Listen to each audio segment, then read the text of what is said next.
लोकतंत्र का महापर्व जिसमें तमाम मतदाता अपनी आहुति देने के लिए पहुंच रहे हैं। बिहार में 17 जिलों की 94 सीटों पर वोटिंग हो रही है। तो देश के 10 राज्यों में उपचुनाव को लेकर आज सीधे तौर पर मतदाता वोटिंग कर रहे हैं। आपको बता दें, मध्य प्रदेश में 28 सीटें हैं, उत्तर प्रदेश में 7 सीटें हैं जिन पर उपचुनाव हो रहा है, गुजरात में 8 सीटों पर उपचुनाव हो रहा है। इसके अलावा हरियाणा में 1 सीट पर मतदान हो रहा है, छत्तीसगढ़ में भी 1 सीट पर मतदान हो रहा है, तेलंगाना और नागालैंड में 2-2 सीटों पर, झारखंड, ओडिशा, कर्नाटक यहाँ पर 2-2 सीटों पर मतदान हो रहा है। इसके अलावा हरियाणा में 1 सीट जो कि बड़ौदा सीट है।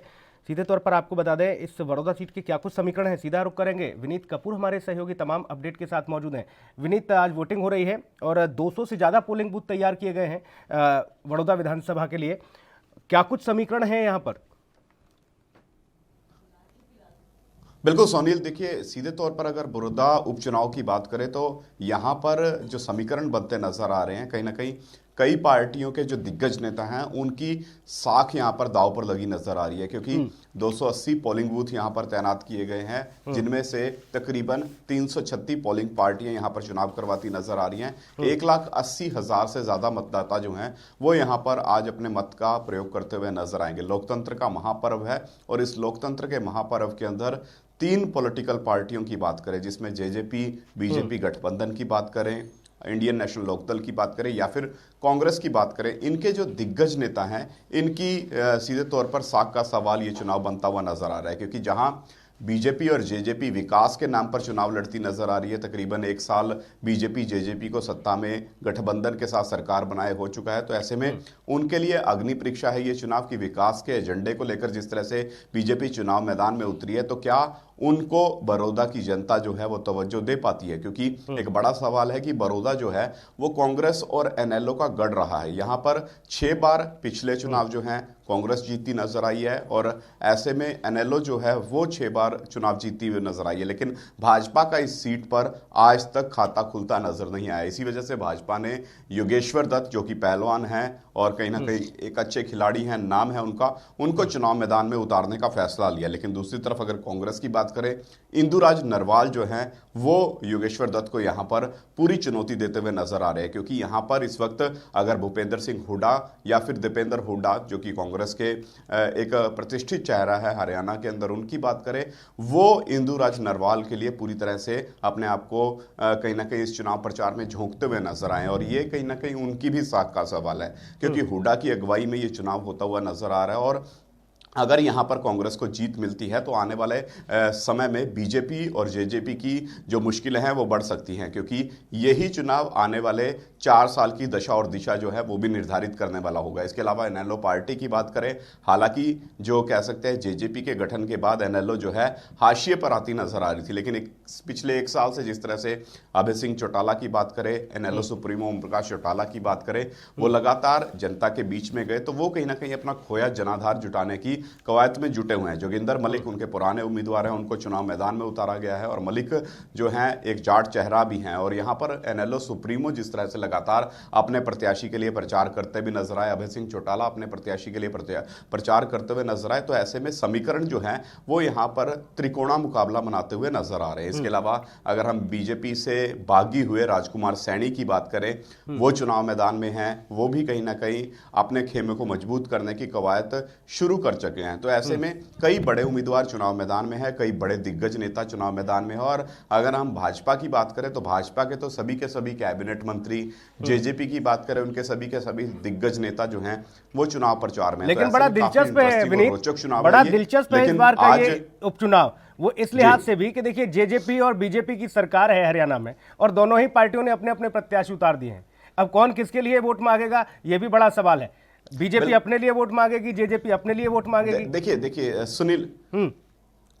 सुनील स्पष्ट करना चाहूंगा, यहां पर बीजेपी जेजेपी ने गठबंधन के तहत अपना एक ही साझा उम्मीदवार जो है योगेश्वर दत्त, उसको चुनाव मैदान में उतारा है। और इसको चुनौती देने के लिए इंदुराज नरवाल को सीधे तौर पर कांग्रेस ने चुनाव मैदान में उतारा है। बड़ौदा में बीजेपी जेजेपी का केवल एक ही उम्मीदवार है, साझा उम्मीदवार, जो योगेश्वर दत्त है। पहलवान योगेश्वर दत्त पर दाव खेला है दोनों ही पार्टियों ने और दोनों ही पार्टियां योगेश्वर दत्त के लिए कहीं ना कहीं चुनाव प्रचार करती हुई नजर आ रही है। तो ऐसे में में दुष्यंत चौटाला की बात करें, मनोहर लाल खट्टर की बात करें, प्रदेश अध्यक्ष ओम प्रकाश धनखड़ की बात करें, ये सभी अपने इसी उम्मीदवार के लिए चुनाव प्रचार करते नजर आ रहे हैं, जनता से वोट अपील करते हुए नजर आ रहे हैं। लेकिन इंदुराज नरवाल जो कि कांग्रेस के उम्मीदवार हैं, उनको भी खासा समर्थन जो है वो मिलता हुआ नजर आ रहा है। जिस तरह से पहले कपूर सिंह नरवाल जो हैं वो उनके विरोध में निर्दलीय चुनाव लड़ते हुए नजर आए थे, लेकिन बाद में उन्होंने अपना नामांकन वापस ले लिया और उन्होंने इंदुराज नरवाल को ही समर्थन देने का फैसला लिया। और कहीं ना कहीं बलराज कुंडू की बात करें, निर्दलीय विधायक है बलराज कुंडू, सरकार से बगावत कर चुके हैं। हालांकि पहले निर्दलियों का साथ जो है वो सरकार को मिलता नजर आ रहा था, लेकिन अब जो कह सकते हैं बगावत जिस तरह से उन्होंने की है, और वो भी कहीं ना कहीं जो कह सकते हैं कांग्रेस को समर्थन देते नजर आ रहे हैं। तो ऐसे में समीकरण काफी उलझा हुआ है इस सीट के ऊपर, क्योंकि इसमें जहां दाव जो है वो साख जो है उनकी दाव पर लगी हुई है, वहीं दूसरी तरफ अगर बात करें तो जातिवाद बनाम विकास भी ये चुनाव बनता नजर आ रहा है। क्योंकि जहां पर पहले ये कहा जाता था कि जाट या फिर नॉन जाट की लड़ाई हरियाणा में देखने को मिलती है, लेकिन बड़ौदा में विकास बनाम जो कह सकते हैं कि जातिवाद एक बड़ा मसला निकलकर सामने आया है कि आप विकास को ज्यादा तवज्जो दें बनिस्बत जातिवाद के। जी, क्या ये विषय जो है इस बार जो हरियाणा और पंजाब में विरोध देखने को मिला कृषि कानूनों को लेकर, इसको लेकर कुछ समीकरण बनते बिगड़ते दिखेंगे? क्या ऐसा दिखेगा कि बीजेपी और जेजेपी के लिए फिर कड़ी चुनौती हो जाएगा? बिल्कुल।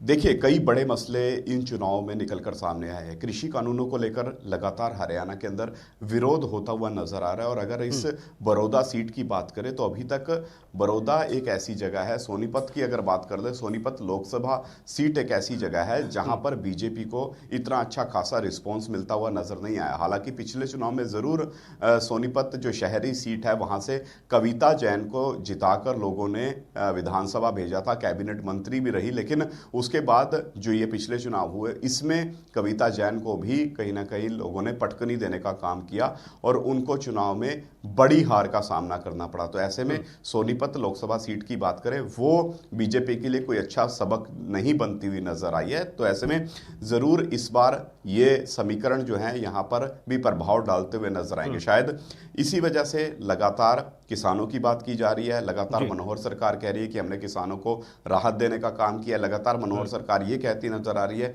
कि किसानों की फसल की खरीद मंडियों में एमएसपी के आधार पर होगी। और इसी बीच में एक और बड़ा मसला निकलकर सामने आया कि जिस तरह से वल्लभगढ़ के अंदर एक बड़ी घटना घटती है, उसके बाद रेवाड़ी में एक बड़ी घटना घटती है और जिसको लव जिहाद का ट्रायंगल दे दिया जाता है, क्योंकि कांग्रेस के आफ्ताब अहमद जो हैं वो इस वक्त इंदुराज नरवाल के लिए इस सीट पर चुनाव प्रचार में उतरे हुए हैं। और निकिता की जो हत्या हुई है उसमें सीधे तौर पर यह कहा जा रहा है कि जो कांग्रेस के विधायक हैं उनका जो कह सकते हैं भतीजा वो कहीं ना कहीं इस पूरे घटनाक्रम में मुख्य आरोपी है। तो ऐसे में बीजेपी इस कार्ड को भी यहां पर खेलने की कोशिश कर रही है, लेकिन विकास बनाम जातिवाद ओवरऑल ये चुनाव बनता नजर आ रहा है। तो जनता पर आज जनता का फैसला है कि जनता किसको कहीं ना कहीं जीत का ताज पहनाकर विधानसभा के गलियारों तक भेजती है। कई मायनों में अहम माने जा रहे हैं विनीत ये जो उपचुनाव हो रहे हैं, वो सर्वोपरि होता है। 10 राज्यों में उपचुनाव है, 54 सीटों पर वोटिंग हो रही है देश के। अब ऐसे में विनीत देखिए ये सिर्फ खाली सीटों को भरने का ही मसला नहीं है, यहाँ कोरोना काल में जनता की नज़र सीधे तौर पर प्रधानमंत्री नरेंद्र मोदी की अगुवाई वाली केंद्र सरकार के लिए एक रिपोर्ट कार्ड जो है तय करने वाला चुनाव है। ये उपचुनाव देश की राजनीति में बेहद महत्वता रखता है। बिल्कुल। देखिए सीधे तौर पर अगर हम बात करें तो जिस तरह से कोरोना काल के अंदर ही चुनाव किया जा रहा है, क्योंकि अभी कहा नहीं जा सकता कि कोरोना से देश को जो है या विश्व को निजात मिल चुकी है। हालांकि आंकड़े जरूर कम होते नजर आए और यहाँ पर कुछ उसका असर भी देखने को मिला कि जिस तरह से यहाँ पर प्रॉपर प्रोटोकॉल को फॉलो किया जा रहा है। जो भी व्यक्ति मतदान करने के लिए पोलिंग बूथ के अंदर जाता है उसको मास्क पहनाया जाता है, उसको ग्लव्स पहनाए जाते हैं, सैनिटाइज करने के बाद टेम्परेचर चेक करने के बाद ही उनको मतदान करने की अनुमति दी जाती है। सोशल डिस्टेंसिंग का भी पालन करने की यहाँ पर पूर्ण कोशिश की जा रही है। तो ऐसे में कोरोना काल के बीच में जो कुछ सेवाएं केंद्र की मोदी सरकार की बात करें, प्रदेश की जो अन्य सरकारें हैं उनकी बात करें, वो लोगों तक पहुंचाई चुकी हैं। उसी के आधार पर लोग जो हैं वो अपना मन बनाते हुए नजर आएंगे। क्योंकि अगर हम बात करें बड़ौदा के इस चुनाव की, तो इस चुनाव के अंदर भी लोगों को खासी निराशा जो है वो विभिन्न पार्टियों से होती नजर आई थी। क्योंकि अभी भी बड़ौदा जो है वो इतना विकसित नहीं हो पाया जितना विकसित होने की ज़रूरत थी। हालांकि इसके लिए जो बीजेपी है वो पूर्व की जो हुड्डा सरकार रही उसको जिम्मेदार ठहराती नजर आए कि उन्होंने इस राज्य को उपेक्षित रखा, इसका पूरा विकास नहीं किया। लेकिन दूसरी तरफ अगर हम कांग्रेस की बात करें तो वो भी ये कहते नजर आए कि भाजपा केवल धर्म के नाम पर यहाँ राजनीति कर रही है, यहाँ पर विकास का एजेंडा जो है उनका फ्लॉप होता हुआ नजर आएगा। तो ऐसे में बीजेपी के लिए बड़े चुनाव है ये, क्योंकि ना केवल हम हरियाणा की बात करें, अन्य राज्यों में भी जो चुनाव हो रहे हैं वो भी बीजेपी की जो पॉलिसी है उसको यहाँ पर निर्धारित करते नजर आएंगे, उस पर मोहर लगाने का काम करेंगे कि क्या जनता उनकी पॉलिसी से, उनके जो फैसले हैं उससे संतुष्ट होती नजर आती है या फिर नहीं आती। क्योंकि बिहार चुनाव इस वक्त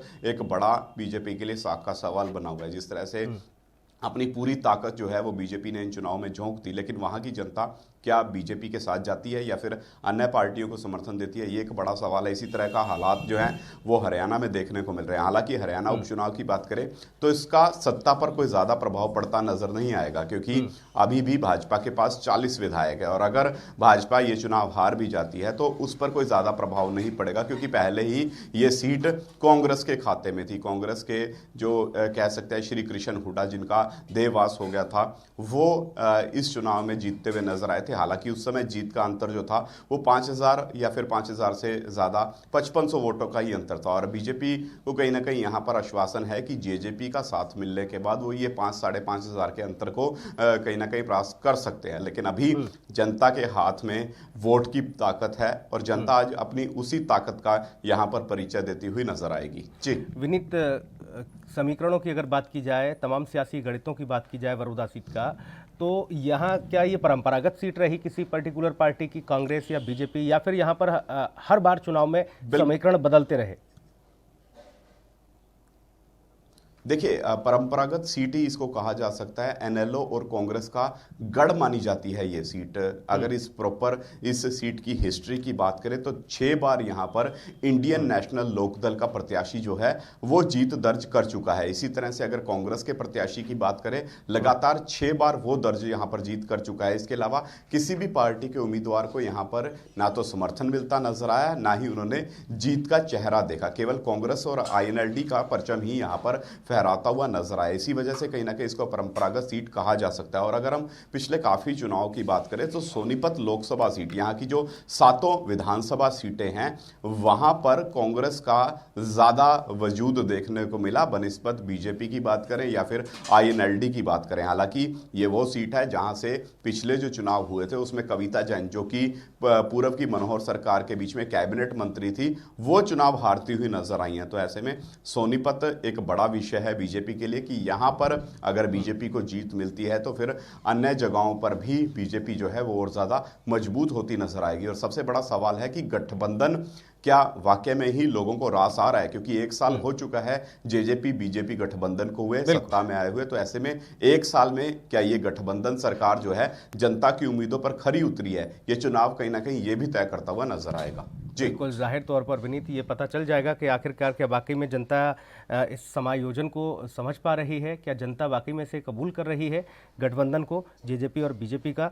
और ये नतीजे जो हैं आएंगे वो साफ तौर पर 10 तारीख को पता चल जाएगा कि आखिरकार जनता का मिजाज क्या है। और आने वाले समय में मोदी सरकार का भी रिपोर्ट कार्ड तय हो जाएगा। बहुत शुक्रिया विनीत आपका तमाम महत्वपूर्ण जानकारी के लिए। देश दुनिया की खबरों के लिए एएनबी न्यूज को सब्सक्राइब करें और बेल आइकन दबाएं।